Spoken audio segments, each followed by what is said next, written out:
Hello guys, नमस्ते, welcome back to my channel. Happy Sunday to all. तो ये है मोठ हरी मूंग दाल और मोठ जो होते हैं वो ब्राउन ऐसे होते हैं साबुत मूंग की तरह, और ये चना। तो ये स्प्राउट्स हैं सुबह नाश्ते में। आप इसको चाहे तो उबाल के, जैसे ये कुकर में एक दो सीटी लेकर के स्प्राउट्स की तरह इसको उबाल करके सरसों के तेल में जीरा और हींग का तड़का देके बना सकते हैं। अदरवाइज़ आप इसको ऐसे ही चाट की तरह बना करके प्याज टमाटर नींबू डाल के खा सकते हैं। ये उबल गया है ना। तो मुझे तो दोनों ही तरीके से अच्छा लगता है, पर ज़्यादा मुझे ऐसे छोका हुआ ज़्यादा अच्छा लगता है। अब मैं इसके अंदर है ना प्याज नींबू डाल के इसको खा लूँगी। चाहे आप रोटी के साथ खा सकते हैं, चाहे आप सिंपली ऐसे भी खा सकते हैं, बहुत टेस्टी लगता है। देखिए मैंने ना इसको प्याज है वो छोटी छोटी काट ली थी, बिल्कुल एकदम छोटी छोटी चाट की तरह से प्याज काट ली थी। और अब इसमें मैं नींबू डाल दूँगी, और अब मैं इसको यहाँ पे ना चपाती के साथ खा रही हूँ। और दो मैंने ना हरी मिर्ची ले ली। ऐसा होता है ना, सूखी मिर्ची होती है वो। तो ये हमारा संडे का था ब्रेकफास्ट डिनर, एज ब्रेकफास्ट और लंच ब्रंच हो गया था। और इधर 5 स्टार कैडबरी मदर्स डे पे।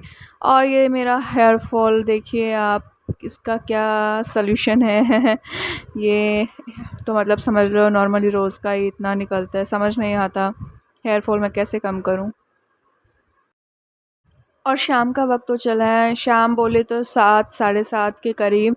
यहाँ मैं जो हमने सुबह किया था ना लंच ब्रेकफास्ट, उसका ये सारा बर्तन है जो मैंने अभी धोया ही था, बस चाय पीने के बाद 5 साढ़े 5 बजे के करीब मैंने इसको धोया था। तब मैं इनको सबको अपनी अपनी जगह अरेंज करके रख रही हूँ।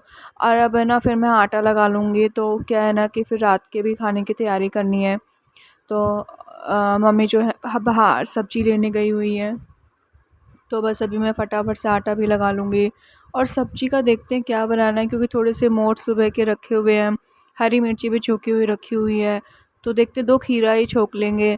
खीरे की सब्ज़ी कभी खाई हो तो आप लोगों ने बताना। हमारे घर में कई बार बन जाती है खीरा ककड़ी टमाटर, खीरा टमाटर ऐसे अच्छी लगती है, पर मुझे तो नहीं अच्छी लगती मुझे तो सलाद में ही अच्छा लगता है कच्चा खीरा। तो ऐसे करके फिर मैं आटा लगा लूँगी, फिर मम्मी जो है वो सब्ज़ी छोंक देंगी। कई बार डिसाइड करने में भी टाइम लग जाता है कि क्या बनाएं, क्या सब्ज़ी बनाएं, रोज़ रोज़ क्या खा सकते हैं। कभी हरी पर सब्ज़ियां भी अब नहीं इतनी दिखती है सिवाय पालक के, पर पालक भी रोज़ रोज़ नहीं खा सकती है। पालक की दाल भी इतनी पसंद नहीं आती है। तो नया वेरिएशन क्या कर सकते हैं, तोरई टिंडा भी इतना नहीं समझ में आता। तो कई बार सोचने विचारने में ही रात हो जाती है, 7:30 8 बज जाते हैं। तो फिर कब सब्ज़ी बनती है, कब क्या होता है। तो मतलब ये तो समझ लो रोज़ रोज़ का ही हो जाता है। हालांकि सर्दियों में तो ऐसी कोई दिक्कत नहीं रहती, सर्दियों में तो आपके पास ऑप्शंस रहते हैं, आप रिपीटेडली सारी सब्जियां भी बना सकते हो। पर गर्मी में रोज़ रोज़ रिपीटेटिव वे में आप सब्ज़ी नहीं बना पाओगे रोज़ रोज़ आप तोरई टिंडा नहीं खा पाओगे, क्योंकि नहीं अच्छी लगती इतनी। एक बार को कोई थोड़ी सी लिक्विड फॉर्म में सब्ज़ी अच्छी लगती है, और ज़्यादातर पानी पीना यही अच्छा लगता है गर्मियों में तो और कैरी का पना हो गया, आम रस हो गया। मेरे घर में अभी तक एक ही बार ही कैरी का पना बना है, आम रस एक बार भी नहीं बना, क्योंकि मेरे घर में आम रस इतना पसंद नहीं किया जाता। आम भले ही रोटी के साथ ऐसे फाँकी करके इसको ऐसे खा लो, बट वैसे तो नहीं, कम ही पसंद करते हैं। सो आगे का व्लॉग में कंटिन्यू करती हूँ आटा लगाने से। आटा जो है वो मुझे बिल्कुल थोड़ा ही लगाना है, क्योंकि पहले का भी लेफ़्ट ओवर आटा रखा हुआ था फ्रिज में, तो वो भी रखा हुआ है। तो ऐसे मैं फिर भी थोड़ा ही आटा लगाऊंगी।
एक्चुअली मैं आप लोगों को आटा लगाने वाला वीडियो तो मैं बहुत बार शेयर कर चुकी हूँ, तो इसलिए मैं अभी आपको ज़्यादा क्या ही दिखाऊँ इसमें। तो फिर भी मैं आपको चलो थोड़ा सा दिखा देती हूँ कि मैं आटा लगाने का मेरा जो तरीका है वो कभी भी परफेक्शन वाला नहीं हुआ और अभी तक भी नहीं। तो बस मैं लगा लेती हूँ इसमें तो मैं आप लोगों को क्या ही दिखाऊँ। मुझे भी कई बार लगता है कि am I doing perfectly way in a perfect way. तो फिर लगता है कि ठीक है, ऐसे ही तो सीख पाऊँगी और सीख रही हूँ। अप्रॉक्स मुझे 2 साल से ज़्यादा हो गया आटा लगाते हुए। वर्किंग एक्सपीरियंस में वो बात करूँ तो प्रैक्टिकली बहुत कुछ सीख रही हूँ। खाना कुकिंग का जो है देखो कब तक मैं बहुत से मैं एक वैसा तो नहीं कि मैं कोई हर तरीके की रेसिपीज़ बना पाती हूँ, बट मेरे दिमाग में कुछ कुछ नए आइडियाज़ आते हैं तो मैं सोचती हूँ कि मैं आप लोगों के साथ रेसिपी शेयर करूँ। बट यस, कई बार मसालों का मेजरमेंट हर चीज़ का वो तो हो ही जाता है। और मेरी जो इच्छा है वो बेकिंग में भी है, लेकिन मैं सोचती हूँ कि पहले मैं ये सब नॉर्मली जो इंडियन थाली है वही सीख लूँ, बाद में मैं ये सब चीज़ें सीखूँ। और मैंने कई लोगों का सुना है कि जो बेकिंग है वो बहुत ईज़ी है, एक बार आप सीख गए तो उसमें तो सारा खेल मेज़रमेंट का ही होता है। और देखते हैं मैं कब क्या सीख पाती हूँ, सीखने की कोई उम्र नहीं होती, लेकिन मुझे लग रहा है दिमाग की तो उम्र होती है दिमाग में भी कुछ याद रहने लायक रहना चाहिए। अभी मुझे लग रहा है कि ना आटा जो है वो बहुत टाइट है, मतलब बहुत ही इसमें पानी की कमी लग रही है मुझे। तो मुझे इसमें पानी और मिलाना पड़ेगा। पर जब मैं लगा रही थी तो मुझे लग रहा था कि पहले एक बार मैं जो परात है ना उसको अच्छे से क्लीन कर लूँ।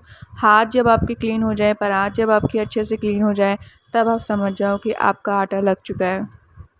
ये ऐसा मेरा अनुमान है और जब तक आपका आटा नहीं लग पाता तब तक आपके हाथ भी आटे में सने रहते हैं और परात भी।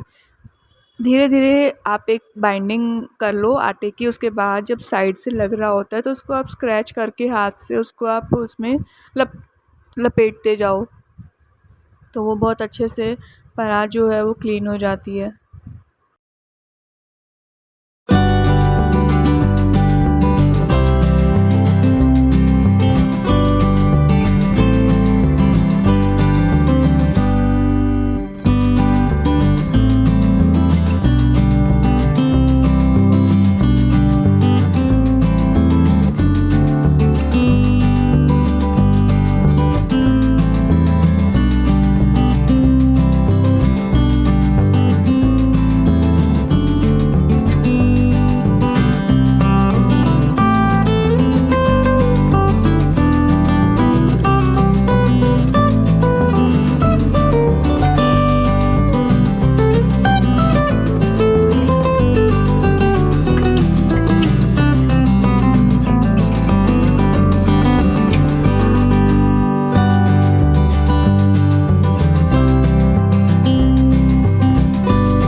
जो मैंने आपको अभी दिखाया है ना, वही सेम रूटीन मेरा मॉर्निंग में रहता है। आटा लगाने के बाद प्लेटफॉर्म अच्छे से क्लीन कर दो, ताकि चींटियाँ भी ना लगे, और गर्मियों में फिर क्या जानवर भी निकल निकल के आते हैं फिर।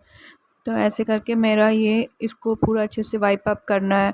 एंड देन उसके बाद जो है फिर मम्मी आकर के सब्जी झोंक देते हैं। तो सुबह सुबह का रूटीन और शाम का रूटीन ऑलमोस्ट सेम ही रहता है आटा लगाने का क्योंकि आटा पहले लगा चुके होते हैं, ताकि इसको रेस्ट दे दो 5-10 मिनट, आधा घंटा। इससे ज़्यादा ही हो जाता है अप्रॉक्स, आधा घंटा से ज़्यादा या आधा घंटा मैक्स। तो ऐसे करके हो जाता है फिर। बस अब यही है।